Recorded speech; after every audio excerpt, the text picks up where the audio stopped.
Hello friends, हमारे YouTube channel सर्वमंगल में आपका हार्दिक स्वागत है। अभी तक आपने हमारे चैनल को सब्सक्राइब नहीं किया है तो प्लीज़ इसे सब्सक्राइब कर लें, जिससे नई नई वीडियोस के माध्यम से हम आप तक जानकारी पहुंचाएंगे।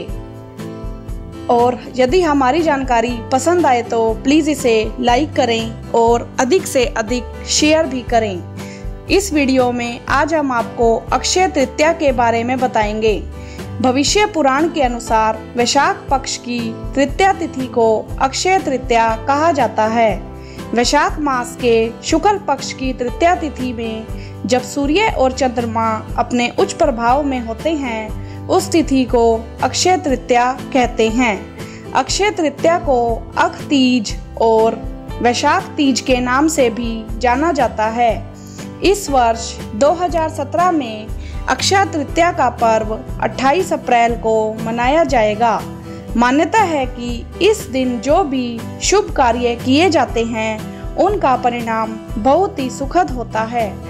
पारंपरिक रूप से यह तिथि भगवान विष्णु जी के छठे अवतार श्री परशुराम जी की जन्म तिथि होती है।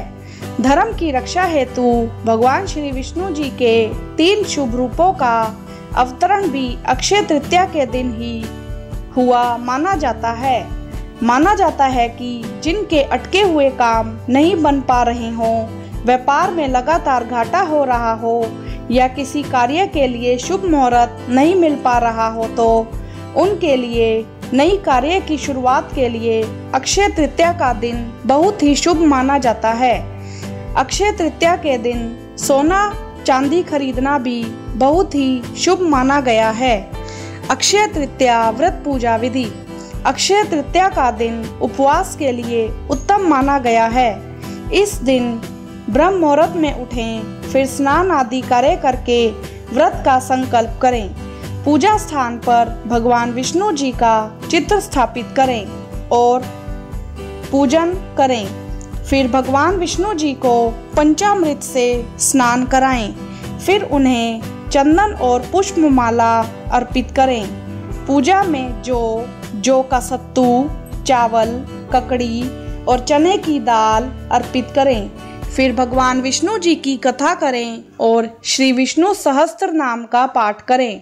पूजा समाप्त होने के पश्चात भगवान श्री विष्णु जी को भोग लगाएं और प्रसाद सभी भक्तजनों में बांट दें और स्वयं भी ग्रहण करें। कथा।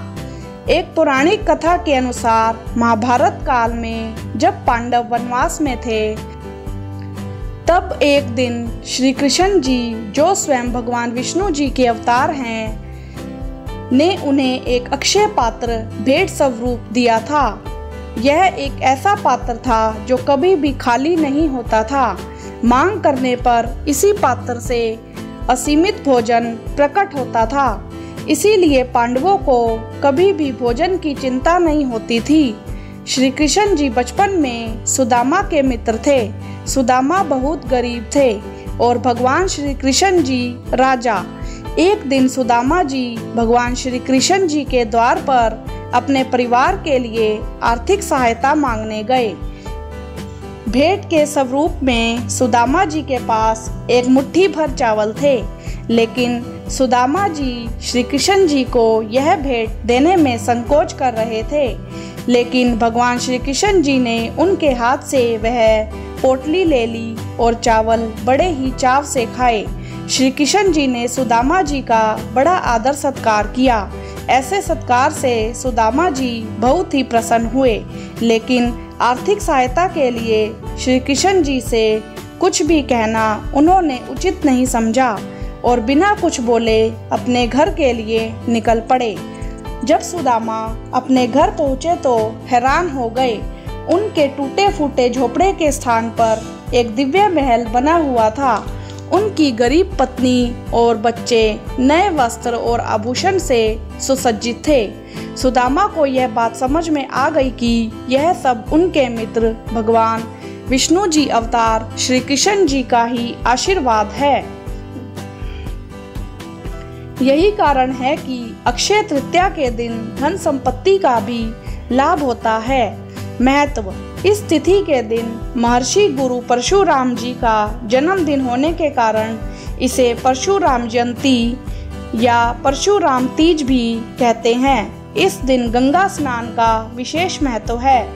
इस दिन स्वर्गीय आत्माओं की प्रसन्नता के लिए कलश, पंखा, छाता, ककड़ी, खरबूजा, फल, शक्कर आदि ब्राह्मण को दान में देने चाहिए।